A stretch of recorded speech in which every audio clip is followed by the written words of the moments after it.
Os invito a inclinar nuestras cabezas para seguir orando al Señor, para seguir poniendo nuestra mirada, nuestros ojos en Él. Señor, queremos seguir contemplando tu gloria a través de tu palabra. Queremos seguir meditando, Señor, en las verdades que vienen de tu misma boca. Queremos seguir siendo guiados por tu sabiduría, por el Espíritu de verdad que mora en cada creyente. Queremos seguir exaltando a Cristo como único Señor y Salvador, el que tiene toda autoridad, el que fue a la cruz, fue levantado, el que trajo vida eterna a todos aquellos que el Padre escogió salvar, aquel que venció a la muerte resucitando y dejando una tumba vacía y un testimonio de victoria. Queremos seguir poniendo nuestra mirada en aquel que merece toda gloria, todo honor, todo imperio y potencia. Aquel que es el Rey de Reyes, el Señor de Señores. Aquel que es el pastor de las ovejas, la puerta del redil. Aquel que es la luz, es la verdad, es el camino. Queremos seguir meditando, Señor, en el milagro de nuestra salvación. Hemos sido salvados por gracia y por la obra sobrenatural y soberana del Trino Dios. Una bendición que hemos recibido por medio del milagro de la regeneración. Queremos vivir con gozo, amando y valorando lo que hemos recibido. Señor, queremos ser presos del amor que nos ha amado y nos ha salvado. Queremos, Señor, que en esta mañana tu Espíritu nos hable a cada corazón, Señor, por medio de tu verdad. Alumbre la oscuridad de nuestra mente y pensamientos. Dirija nuestros sentimientos a la admiración, el gozo de contemplar tu gloria. Señor, te damos gracias por esta oportunidad que tú de nuevo nos das.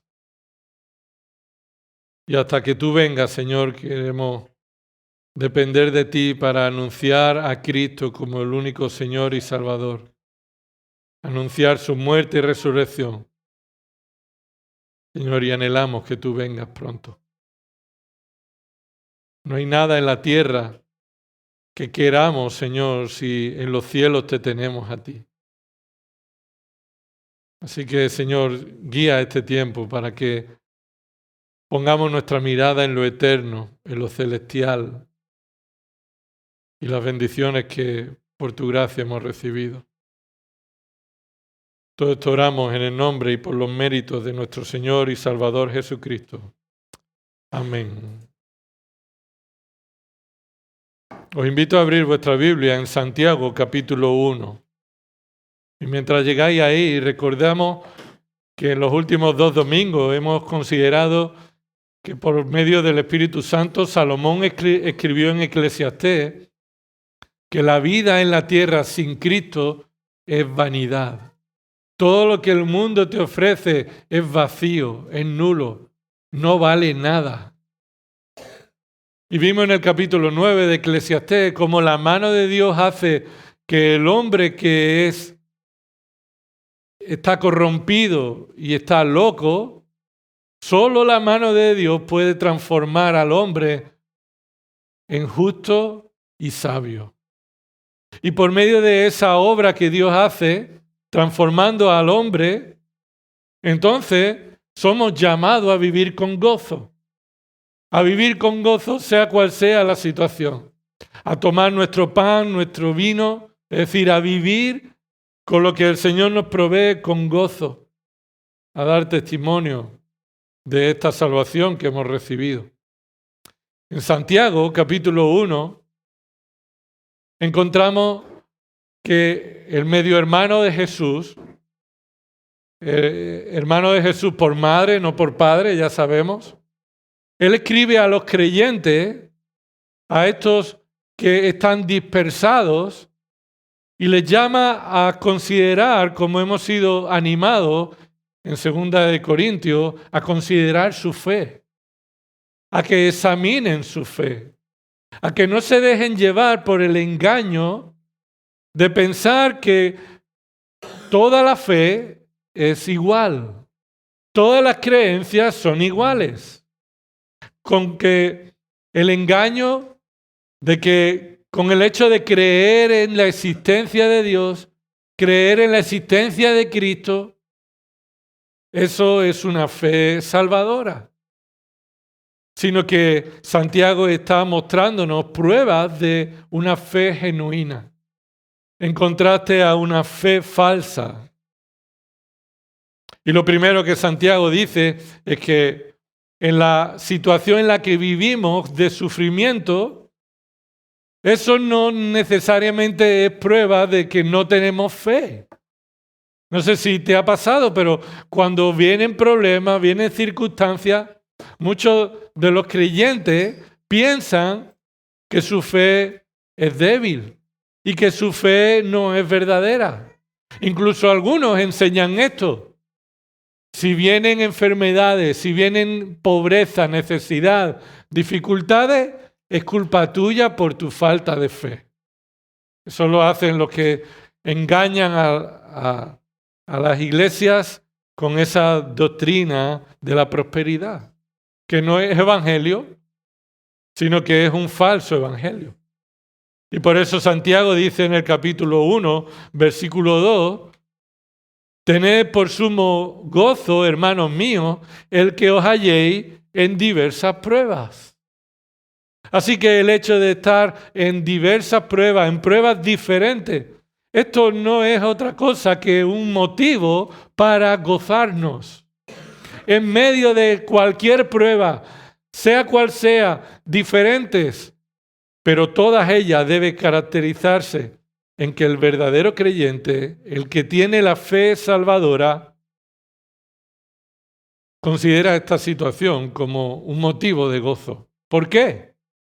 Versículo 3, sabiendo algo, o por la razón de saber esto, que la prueba de vuestra fe produce paciencia. Es decir, que lo que está siendo probado en estas circunstancias no eres tú como persona, sino la fe que Dios te ha provisto. No es tu capacidad para resistir, no es la fe que tú crees que tienes por ti mismo, sino para que veas que lo que Dios está probando es la fe que Él te ha provisto en la salvación. Si Dios no ha provisto fe, entonces, como en la parábola de los terrenos, esa persona que recibe el Evangelio y lo recibe con gozo, vienen las dificultades de la vida y ¿qué sucede? Que por falta de raíz, por estar entre las piedras, entonces se seca y no trae fruto. Pero la fe genuina, la fe que Dios ha traído al creyente, trae un fruto. Una fe verdadera. El primero es el gozo, el fruto del gozo. Pero el gozo por saber que la prueba de nuestra fe va a traer más frutos. Tienen un propósito. No es el propósito de amargarte la vida. No es el propósito de a ver si pasas la prueba. Sino para que veas que la fe que Dios te ha provisto es preciosa. Es la que te sostiene. Es una fe que Dios guarda y produce frutos. Y ese fruto es, aquí se nos muestra el fruto de la paciencia. Y sabiendo también, versículo 4, que la paciencia debe tener un resultado perfecto y lo va a tener.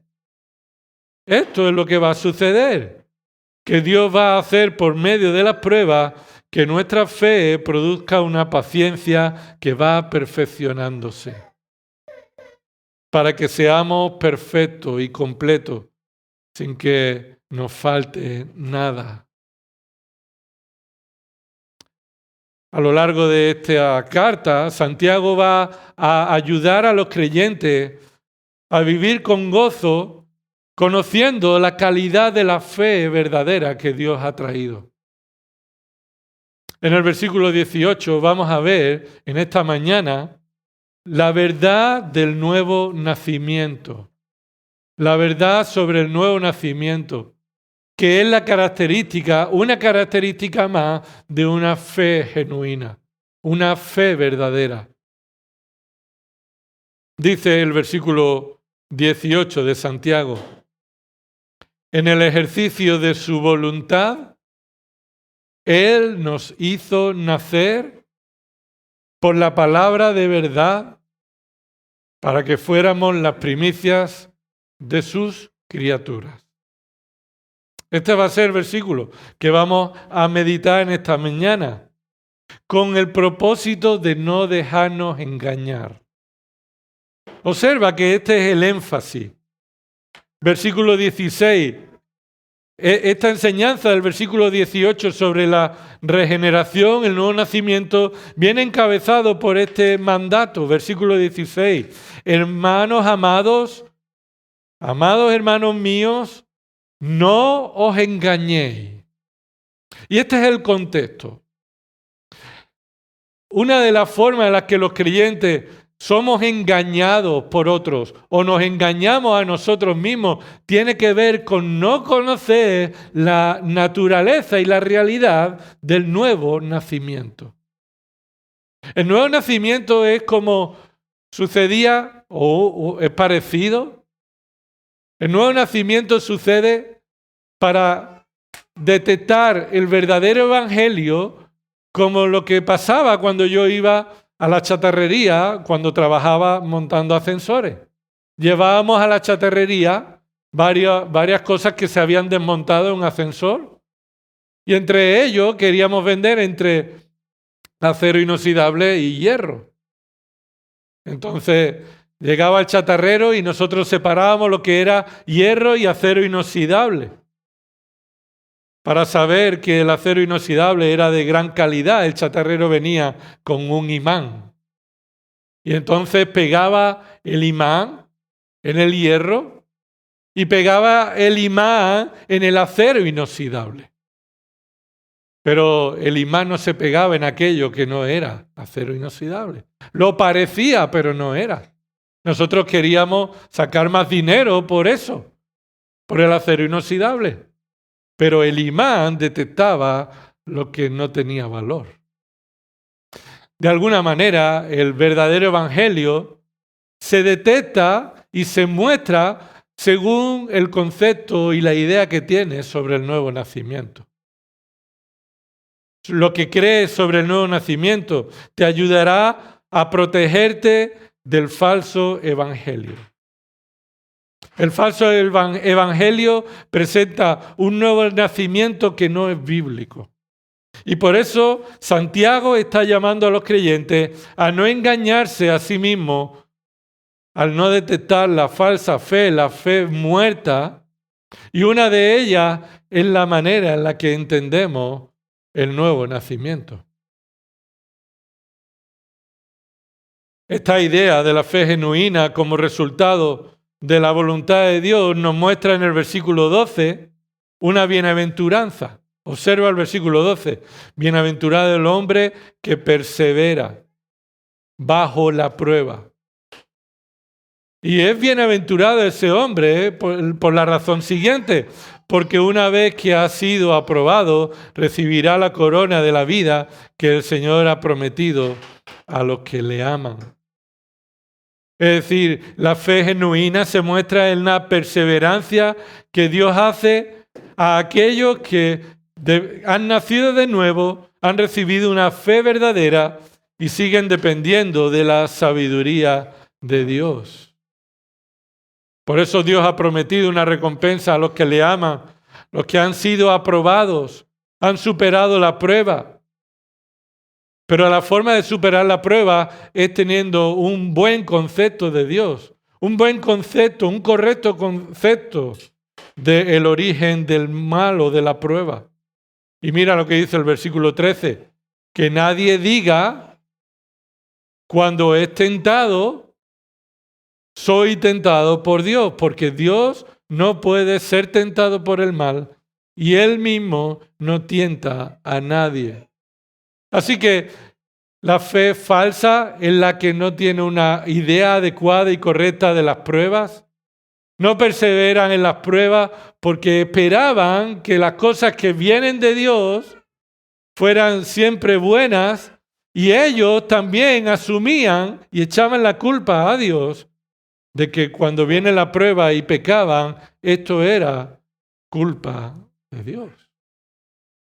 Un falso concepto de lo que viene y no viene de parte de Dios. Entonces dice el versículo 14, esta es la realidad. Cada uno es tentado cuando es llevado y seducido por su propia pasión. Es decir, cuando yo me encuentro en una situación en la que soy seducido y tentado a pecar, no es culpa de Dios, sino que cada uno es tentado y es llevado y seducido por su propia pasión, lo que surge de su propio corazón. Versículo 15. Después, cuando la pasión ha concebido, da a luz el pecado, y cuando el pecado es consumado, entonces engendra, y toma aquí una idea de un nacimiento, ¿verdad? Concebir y engendrar, se concibe el pecado y engendra la muerte. Así que es un error el pensar que Dios es el culpable o tiene responsabilidades con respecto a nuestro pecado. La conclusión de lo que un creyente no debe mostrarse entonces es que no debe engañarse, no debe confundirse lo que viene de Dios de lo que es nuestra responsabilidad. Así que la verdad que no debemos olvidar para no engañarnos es que toda bendición, todo acto de gracia tiene su origen exclusivamente en Dios. Mira lo que dice el versículo 17. No os engañéis. Y este es el engaño que muchos pensaban. Esta es la corrección al engaño que muchos pensaban. Toda buena dádiva y todo don perfecto viene de lo alto. Aquí Santiago está diciendo, el único origen de toda buena dádiva y todo don perfecto viene de lo alto. Si algo viene de Dios, es que entonces eso es bueno y perfecto. Romanos 8:28, ¿qué dice? Y sabemos, y tenemos este convencimiento, esta verdad, que a los que aman a Dios, ¿qué dice? Todas las cosas les ayudan o cooperan para bien. Esto es para los que conforme a su propósito, al propósito de Dios, son llamados. Así que lo que Dios trae al creyente, a la vida del creyente, solamente se caracteriza porque son una buena dádiva, un don perfecto. Cuando hay algo en la vida del creyente que nos ha llevado al pecado, no nos confundamos. Eso vino de nosotros. Así que aquí está nuestra necesidad de no ser engañados. Y una de las áreas en las que pensamos que nosotros tenemos parte, pero eso solo proviene de Dios, es sobre el nuevo nacimiento.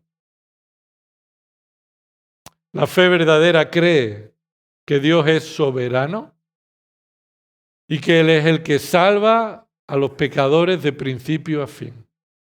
Esa es la verdadera fe. La que cree que Dios es soberano y salva a los pecadores del principio hasta el final. Esa es la fe verdadera y que nosotros no debemos dejarnos engañar Un creyente no hace a Dios el responsable del pecado. Un creyente hace a Dios el único responsable del bien. Un creyente no comparte con Dios el bien. Un creyente no hace a Dios parte de la responsabilidad de traer el bien, pero nosotros cooperamos con Él. No, el pecado proviene de nosotros. Toda buena dádiva y todo don perfecto solo puede provenir de lo alto. Dice el versículo 17, desciende del Padre de las luces. Ese Padre de las luces está mostrando un título acerca de la cualidad de Dios, de su gloria. Y lo explica, observa al final del versículo 17, con el cual no hay cambio ni sombra de variación. Él siempre es el Padre de las luces. Él es siempre el que trae a nuestra vida toda buena dádiva y todo don perfecto. La fe verdadera, hermano, es el que cree que el nuevo nacimiento no puede ser participación del hombre. No puede ser parte de nuestro mérito y bondad. Así que estamos viendo cómo el Señor es bueno y Él trae bendiciones. Y esto está asegurado por su naturaleza santa e inmutable. Dios es puro y en su pureza Él no puede cambiar. Ahora, la prueba para una verdadera fe es saber qué crees sobre el nuevo nacimiento. ¿Qué crees sobre el nuevo nacimiento? ¿Haces a Dios el único responsable absoluto del mayor regalo que el ser humano puede haber recibido? ¿O crees que el nuevo nacimiento tuviste algo que ver en ello? En este versículo no deja lugar a duda de la claridad de su mensaje, pero no por ello no deja de ser una verdad que pone a prueba la verdadera fe y el verdadero evangelio frente a los falsos evangelios que muchas veces se venden por ahí. Escucha, hermano, un verdadero creyente cree lo que enseña Santiago 1:18. Un verdadero creyente cree lo que la palabra de Dios dice.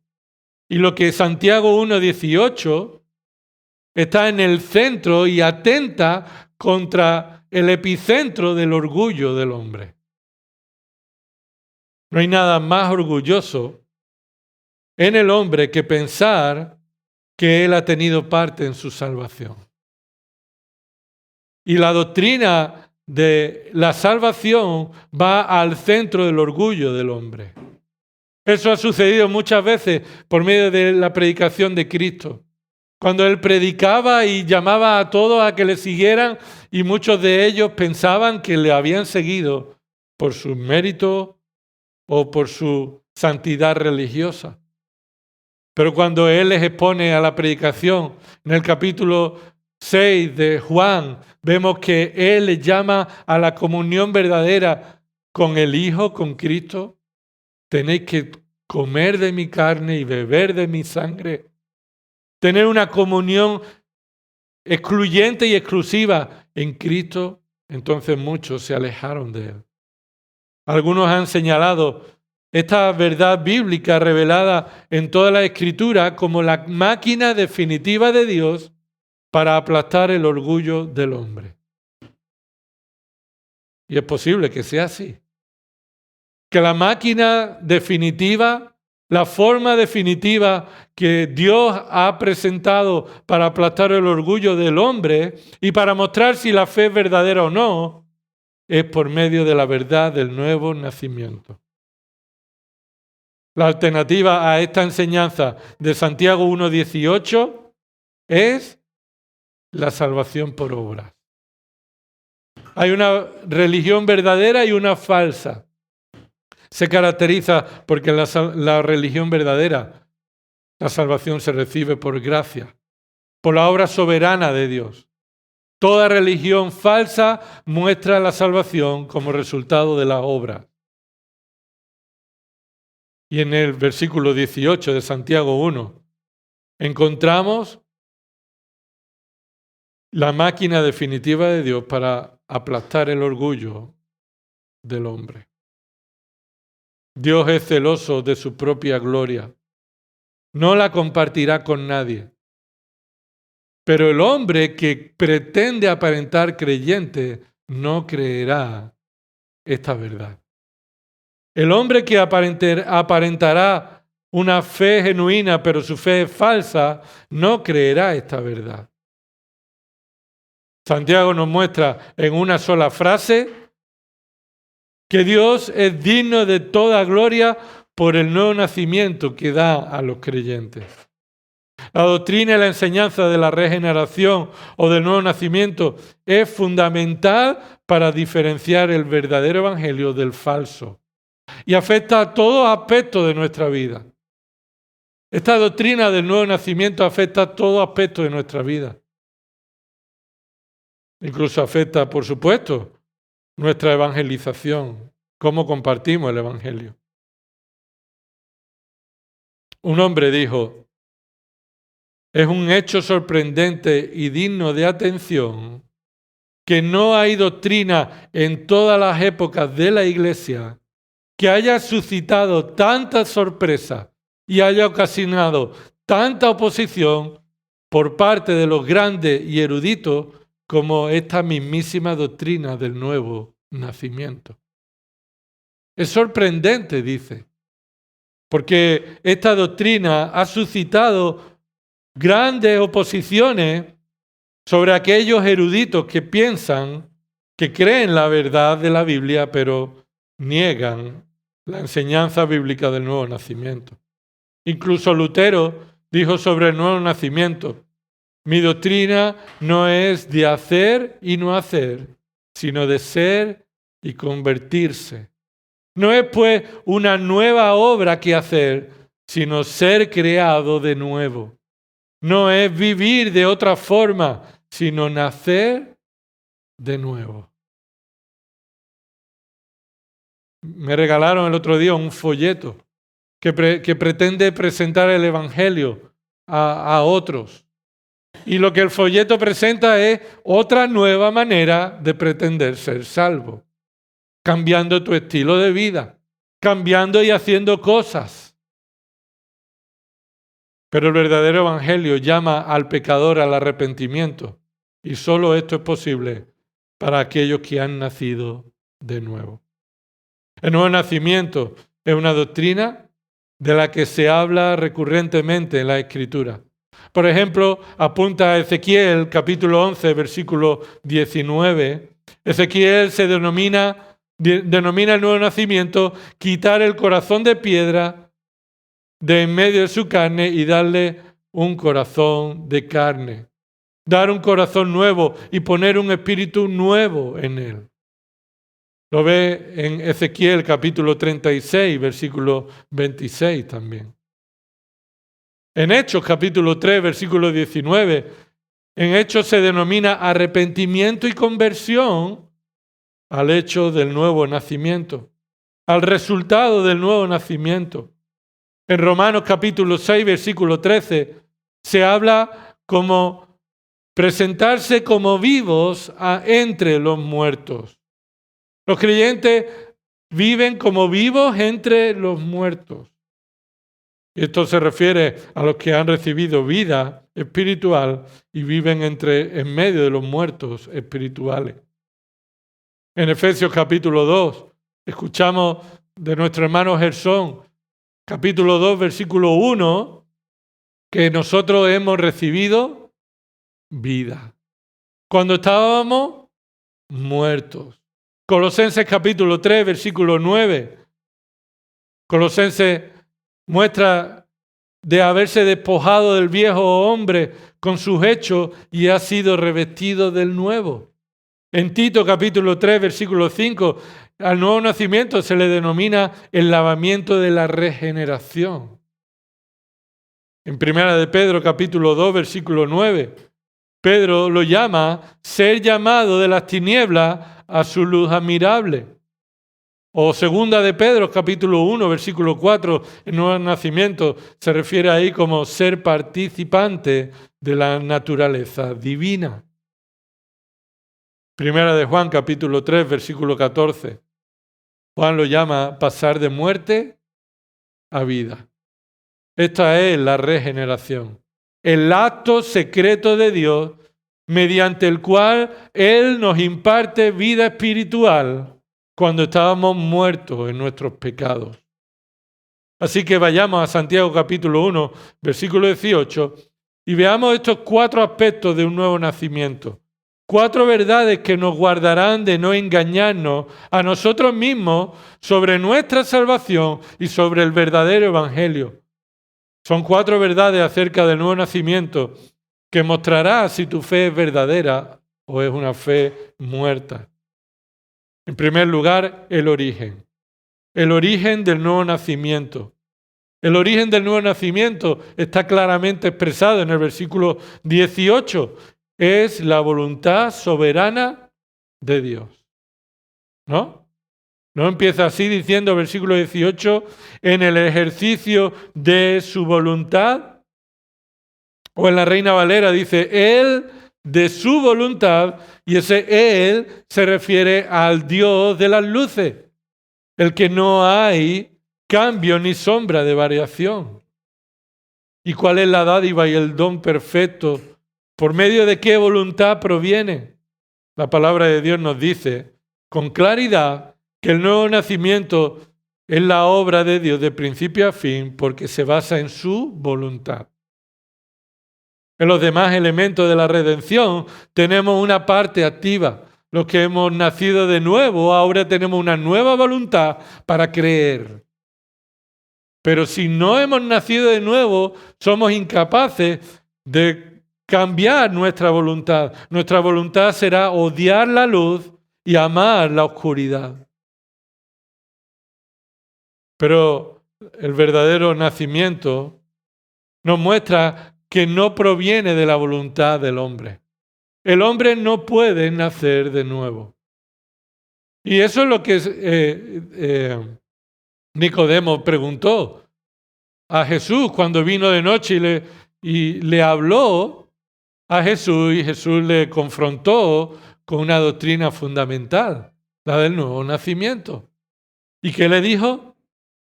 Te es necesario nacer de nuevo. Te es necesario nacer del agua y del espíritu. Este es el resumen del nuevo nacimiento, obra espiritual, obra purificadora. ¿Y qué dijo Nicodemo? ¿Cómo puede ser esto? Esto no puede ser por medio de la voluntad humana. Del mismo modo que somos responsables de nuestro pecado al ser tentados, como se nos ha dicho, de nuestra propia pasión y nuestro deseo irresistible que nace de nuestro corazón depravado, sin que Dios participe responsablemente en nada de nuestro pecado, del mismo modo nuestra salvación comienza en la voluntad de Dios. Su origen y el responsable de que un muerto espiritual nazca es porque Dios lo quiso. Y punto. No proviene de la voluntad de Dios que se suma a la voluntad del hombre. No es la voluntad de Dios que seduce al hombre. Es la voluntad de Dios que opera en el hombre, en el ejercicio de su voluntad. La frase en el original comienza diciendo voluntad de Dios. Expresión enfática que muestra la verdad que debemos reafirmar y que no podemos llevarnos a engaño. Voluntad divina, el origen del nuevo nacimiento en Cristo. La voluntad de Dios, la voluntad soberana de Dios, la voluntad independiente de Dios. No es la voluntad de Dios teniendo en cuenta algo de nosotros o teniendo en cuenta algo más fuera de Él, sino es la voluntad independiente y exclusiva de Dios. En este contexto, la palabra griega que se utiliza para voluntad se refiere a un deseo efectivo, un deseo eficaz para llevar al cumplimiento seguro de lo que quiere hacer. Es utilizado del mismo modo por Santiago al ilustrar la voluntad efectiva del piloto de un barco que hace dirigir un gran barco por medio de un pequeño timón. Míralo en el capítulo 3, versículo 4, míralo conmigo. Mirad también las naves, aunque son tan grandes e impulsadas por fuertes vientos, son sin embargo dirigidas mediante un timón muy pequeño por donde la voluntad del piloto, ¿qué dice? Quiere. Así que el piloto tiene capacidad por medio del timón llevar un gran barco llevado por vientos por donde el piloto quiere. Ese es el significado de la palabra la voluntad de Dios. La voluntad eficaz. La voluntad eficiente, efectiva para cumplir lo que Dios quiere. La voluntad de Dios, lo hemos dicho, es independiente. Puedes verlo en Salmo 115, versículo 3. Cuando el salmista está llamando a alabar a Dios en contraste con los falsos dioses, dice el Salmo 115, versículo 3, nuestro Dios está en los cielos, continúa diciendo, Él hace lo que le place. ¿Te parece bien que Dios haga lo que quiera? ¿O eres tú quien determina que lo que Dios haga está bien o mal conforme a tu opinión? Entonces, ¿quién quiere mandar? ¿Quién quiere hacer que Dios haga lo que tú quieras? No, la voluntad de Dios es independiente, Él hace lo que le place, por eso Él está en los cielos y tú eres creación suya. La voluntad de Dios es universal, es irresistible, es suprema. Daniel capítulo 4, versículo 25, dice, serás echado de entre los hombres, y Dios le está diciendo a Nabucodonosor lo que sucederá por ser un hombre orgulloso, soberbio. Serás echado entre los hombres y tu morada estará con las bestias del campo y te darán hierba para comer como al ganado y serás empapado con el rocío del cielo.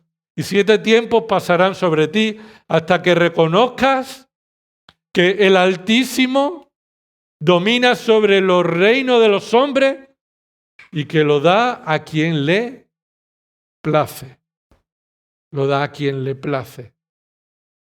Su voluntad es ejecutada de manera eficaz, como vimos el viernes, por el Hijo. Cristo Jesús es Dios hecho hombre y Él vino a esta tierra para revelar al Padre y para hacer la voluntad del que le envió. Lo hemos leído, ¿verdad? En el texto que Ignacio nos leyó en esta mañana. La salvación, la seguridad de la salvación, la resurrección para vida eterna suceden por la obra del Hijo. Juan 6, 39. Y esta es la voluntad del que me envió, que de todo el que me ha dado, yo no pierda nada. Esta es la voluntad de Dios, que de todo lo que Él me ha dado, yo no pierda nada, sino que lo resucite en el día final. Entonces es una voluntad realizada, asegurada hasta el final. Versículo 40, porque esta es la voluntad de mi Padre, que todo aquel que ve al Hijo y cree en Él, tenga vida eterna y yo mismo lo resucitaré en el día final. Y este es el deleite de Cristo, hacer la voluntad del Padre de manera perfecta y completa. Esto es lo que Jesús dijo en Juan 4:34. Mi voluntad, mi comida es hacer la voluntad del que me envió y llevar a cabo su obra. Así que el origen del nuevo nacimiento no comienza en el hombre, que entiende el Evangelio y entonces nace de nuevo, sino en Dios que nace de nuevo y entonces el que ha nacido de nuevo cree el Evangelio. ¿Cómo de soberana es la voluntad de Dios? ¿Cómo de soberana es la voluntad de Dios para salvar? Acompáñame, y deja ahí algo en Santiago 1, pero acompáñame a Juan capítulo 1, el Evangelio de Juan capítulo 1. Sé que es un texto que conocemos, la mayoría de nosotros, pero quiero que vean lo que la palabra de Dios dice. Y sin duda, si el nuevo nacimiento ha traído la razón de mucha oposición a lo largo de la historia, es porque la palabra de Dios tiene autoridad. El nuevo nacimiento no fue inventado, sino ha sido revelado, y se ha sido revelado en la palabra de Dios. Dice Juan capítulo 1, versículo 11. A lo suyo vino, y esto es Cristo, Cristo vino a lo suyo, a su pueblo, y los suyos no le recibieron. Este es un grupo de personas en el que se divide el mundo, los que no recibieron a Cristo. Versículo 12, el mundo se divide entre los que no reciben al mundo, pero versículo 12 nos dice también, mas a todos los que le recibieron. El mundo está dividido entre los que reciben a Cristo y los que no reciben a Cristo. Mas a todos los que le recibieron, a los que creen en su nombre, les dio potestad de ser hechos hijos de Dios. ¿Y cómo fue esto? Mira, los cuales no son engendrados, y aquí está hablando de un concepto de nacimiento. Aquí está hablando de la forma en la que Dios obra en aquellos que van a creer, los cuales no son engendrados de sangre, ni de voluntad de carne, ni de voluntad de varón. Aquí lo que está es mostrándonos la verdad desde el punto de vista de la negación. Santiago 1:18 nos dice, Él de su voluntad, Dios de su voluntad. Pero Juan, capítulo 1, versículo 13, nos dice de la voluntad en la que nadie puede ser regenerado. Nadie puede ser engendrado por su sangre, ni por su carne, ni por la voluntad de otro varón, sino por la voluntad de ¿quién? Por la voluntad de Dios. Así que los que reciben a Cristo como Señor y Salvador, los que creen en su nombre, reciben el derecho y el privilegio de ser hechos hijos de Dios. ¿Por qué? Porque han sido engendrados. Primero no, y segundo sí. Primero dice, no han sido engendrados. Y después dice, sí han sido engendrados. No engendrados por sangre, no por ser judíos, descendientes de Abraham. No han sido engendrados por voluntad de carne. Esto es, no es que ellos han tomado la decisión y han llegado a hacerlo por sus esfuerzos y empeños. Dice, no por voluntad de varón. Es decir, nadie puede proveerle a otro de esta regeneración. No lo hemos recibido por parte de pastores, de familiares, de obispos, de papas. El hombre no puede regenerarse solo. Igual que los bebés no nacen porque ellos decidieron nacer, sino que positivamente somos engendrados por la voluntad de Dios como el único origen de nuestro nuevo nacimiento. Y esta es la doctrina que cuidadosamente debemos proteger de cualquier error que no enfatice la obra y voluntad soberana de Dios para hacer nacer a los que Él quiere. La voluntad es conocida por el decreto de Dios, establecido antes de la fundación del mundo, antes de que hubiéramos hecho nada, ni bueno ni malo. Romanos capítulo 9 nos indica que a Jacob Dios amó, mas a Esaú aborrecí. Ese es el amor eficaz, soberano, la voluntad decretada de Dios a quien Dios va a salvar por medio de la regeneración. Y esto sucedió, dice Romanos 9, antes de que ninguno de ellos pudiera hacer algo bueno o malo, para que la elección de Dios no dependa de la voluntad del hombre, sino en Dios. Así que el nuevo nacimiento proviene de la voluntad soberana de Dios, que nadie puede estorbar y es una voluntad secreta. No podemos saber quién Dios va a hacer nacer de nuevo, no lo sabemos. Pero sabemos que si alguien nace de nuevo es porque Dios lo hizo. Juan 3:8, Jesús le dijo a Nicodemo, el viento sopla de donde quiere y oye su sonido, mas ni sabe de dónde viene ni a dónde va. Así es todo aquel que es nacido del Espíritu. Es obra del Espíritu. No podemos prevenirla, no podemos programarla, dirigirla, no podemos convencer a nadie, no podemos hacer que nadie nazca de nuevo. Esta es la obra soberana, independiente y secreta del Espíritu de Dios, del Dios Trino. Así que la obra de Dios, al ejecutar su voluntad secreta, se muestra en el nuevo nacimiento de los pecadores. Y esto, aunque sea un misterio, es una verdad que debe ser creída, que no debe ser cambiada, que no debemos llevarnos a engaño, dejar que nadie nos engañe. No sabemos cuándo empieza el viento a soplar, no sabemos a quién va a soplar, pero sabemos que si Dios no lo hace, nadie lo puede hacer. Amados hermanos, no os engañéis. Es por la voluntad de Dios que hemos nacido de nuevo. Si eres salvo es por la voluntad de Dios, que Él te hizo nacer de nuevo. En segundo lugar, vemos la naturaleza del nuevo nacimiento, la naturaleza. El nuevo nacimiento es resultado de lo que Dios hizo. Es resultado del poder de Dios. Mira el versículo 18, Santiago 1, 18. Dice ahí, en el ejercicio de su voluntad, Él nos hizo nacer. Dios ha tomado la ilustración del nuevo nacimiento para mostrar claramente que es un acto en el que la voluntad ni el poder humano participan. Él tomó esta forma de ilustrarlo para que lo entendamos, que depende de la voluntad de Dios y del poder de Dios.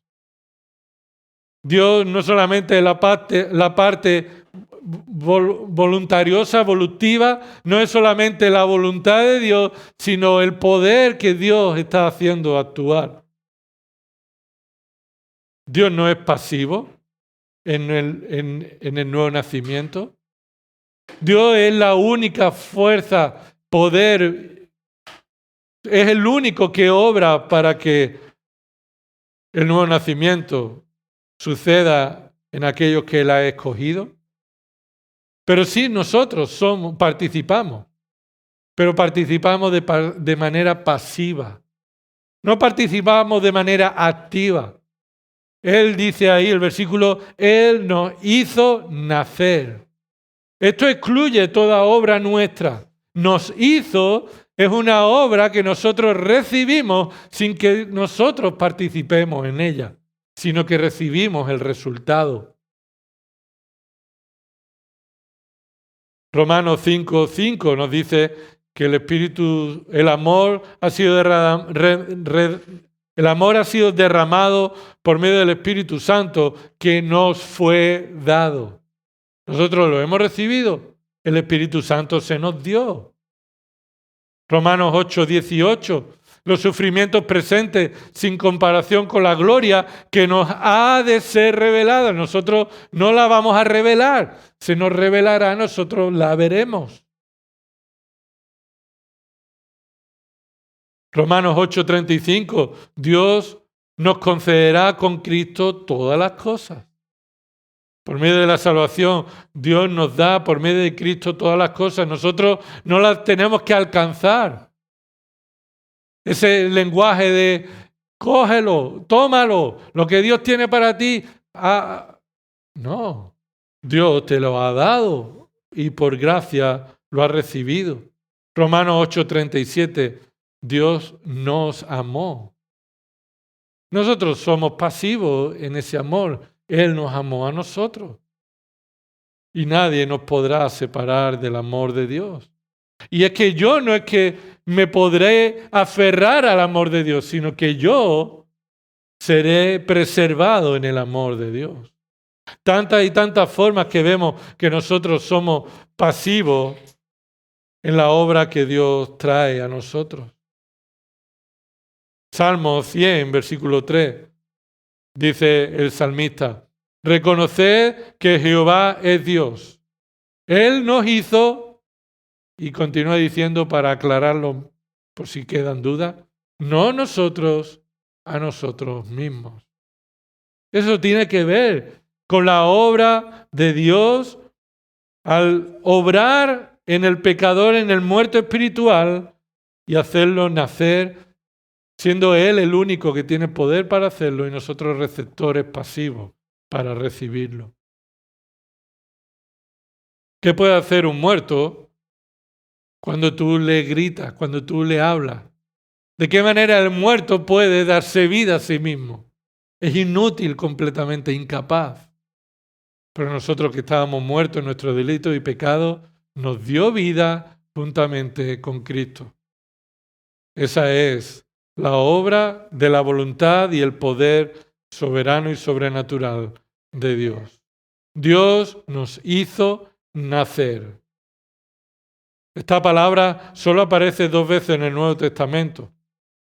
Y las 2 aparecen en Santiago, en el mismo contexto, en el contraste que está enfatizado, las consecuencias de la voluntad humana. Mira Santiago 1:15, lo hemos leído hace un momento. Entonces, la concupiscencia, después que ha concebido, da a luz el pecado, y el pecado, siendo consumado, da a luz la muerte. El hombre nada más que tiene poder para dar a luz la muerte. Versículo 18, pero Él, Dios, de su voluntad, nos hizo nacer.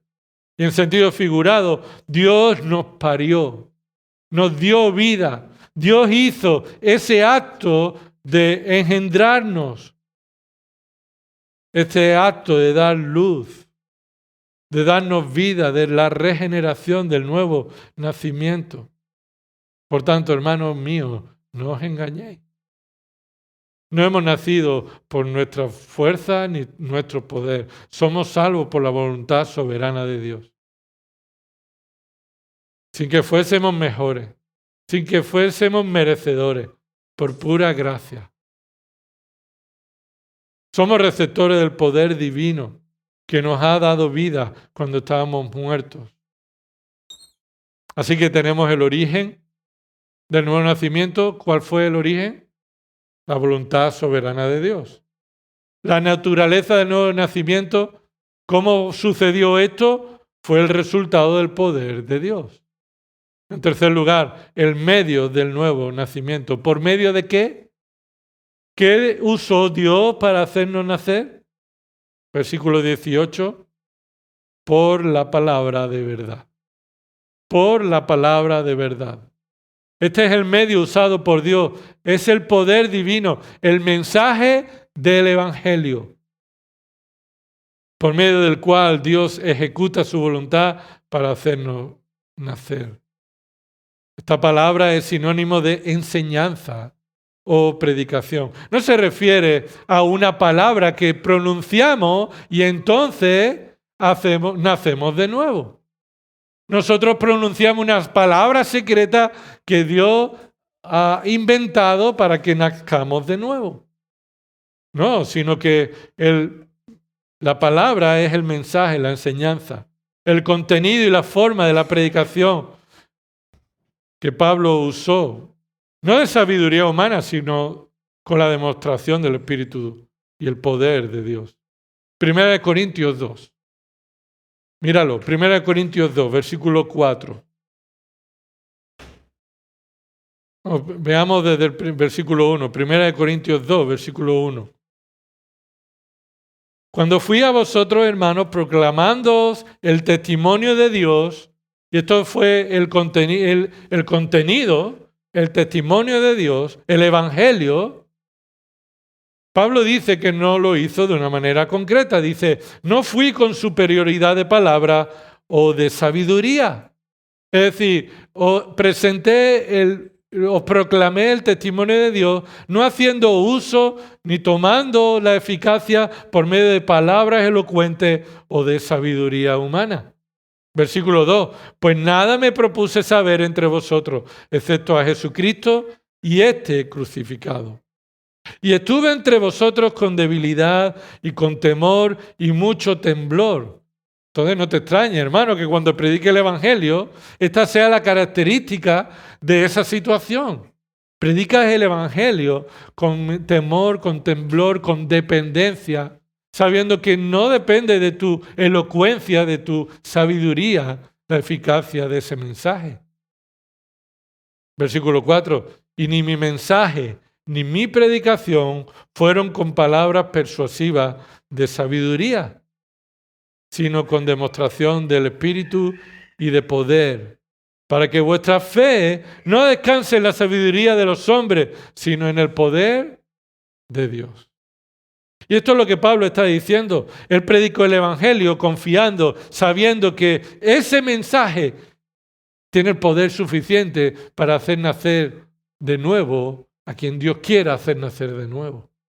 Así que no se trata de, bueno, yo lo voy a convencer. Bueno, yo le voy a dar los argumentos que van a ser irrefutables. Bueno, yo voy a darle argumentos científicos. Voy a hablarle sobre la evolución y voy a derribar todo. No, predicas el Evangelio confiando que es el poder de Dios para hacer nacer de nuevo a los que Dios quiere hacer nacer de nuevo. Y ya está. Y se acabó. Efesios 1:18 nos dice que el Espíritu Santo, al escuchar el mensaje de la verdad, es el que obra en nosotros para que podamos escucharlo y creer.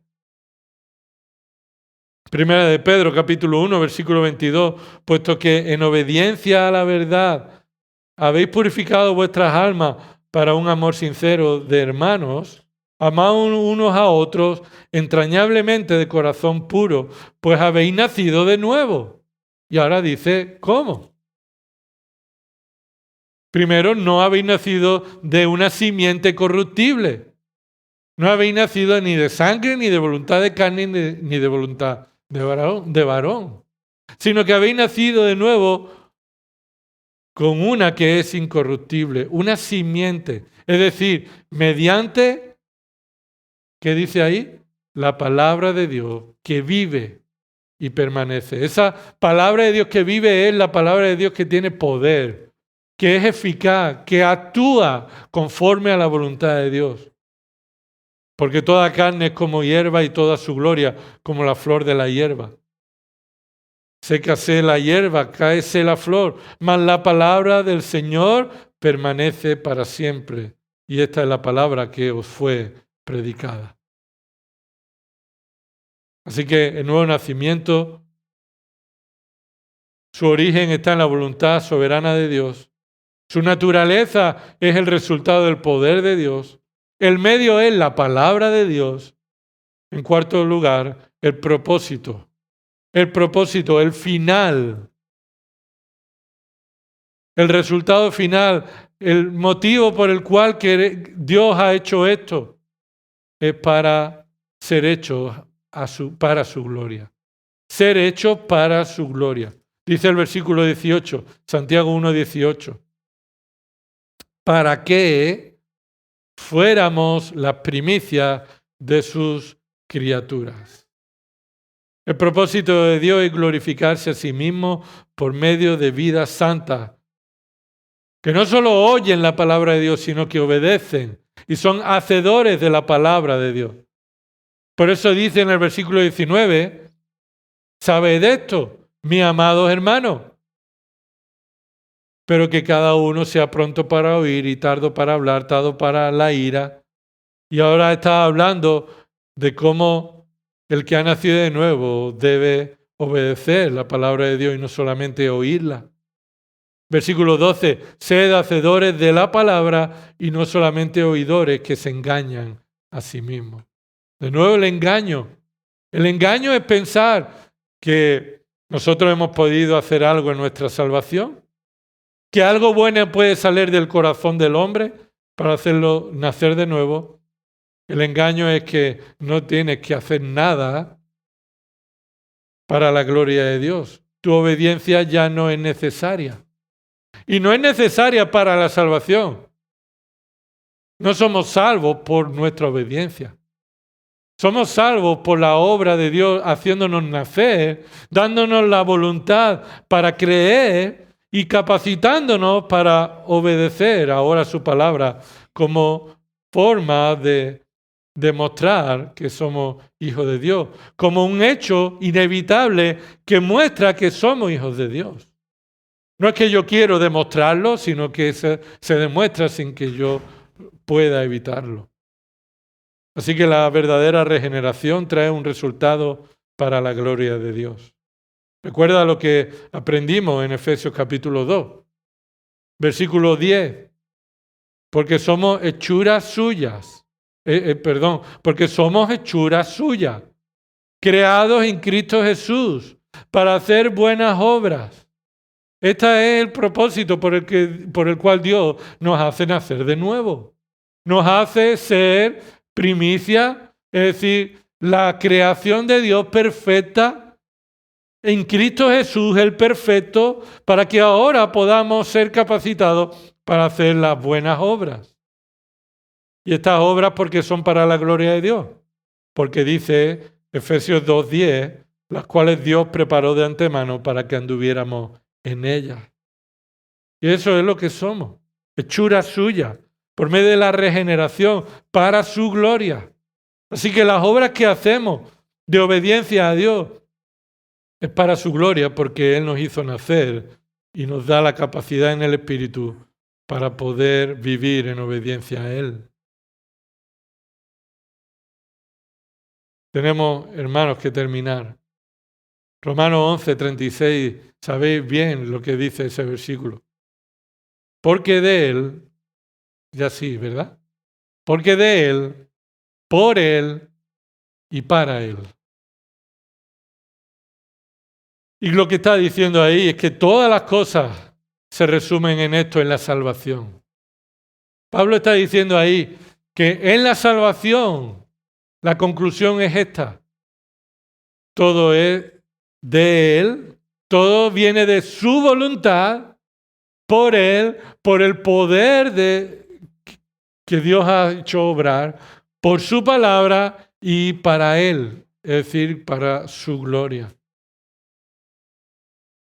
Así que si hemos nacido de nuevo, no es razón para reconocer algo de nosotros como mérito, sino para mostrar que esta es la fe genuina, la que cree que Dios es el soberano, Dios es el único que tiene poder para hacer nacer de nuevo al pecador, el único que ha enviado su palabra, que tiene poder para impartir vida, y el único que merece nuestras vidas de obediencia para su gloria, ya que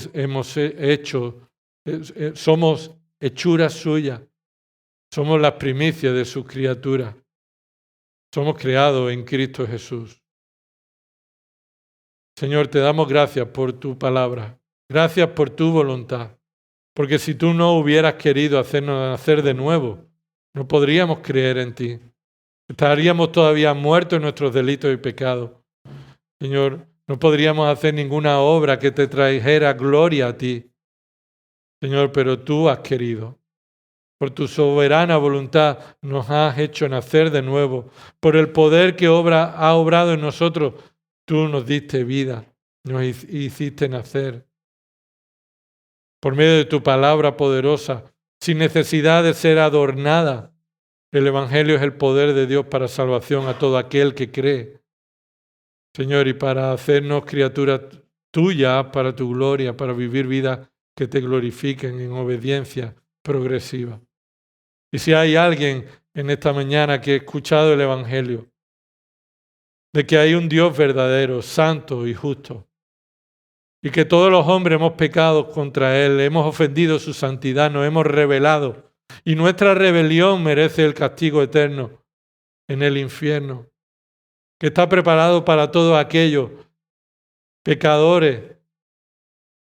Señor, tráele la fe, el convencimiento de pecado para que se arrepienta de su pecado, para que mire a Cristo como el hombre perfecto, el que vivió una vida perfecta y fue a la cruz sin que fuera por causa de su pecado, ya que Él fue perfecto en todo y no pecó.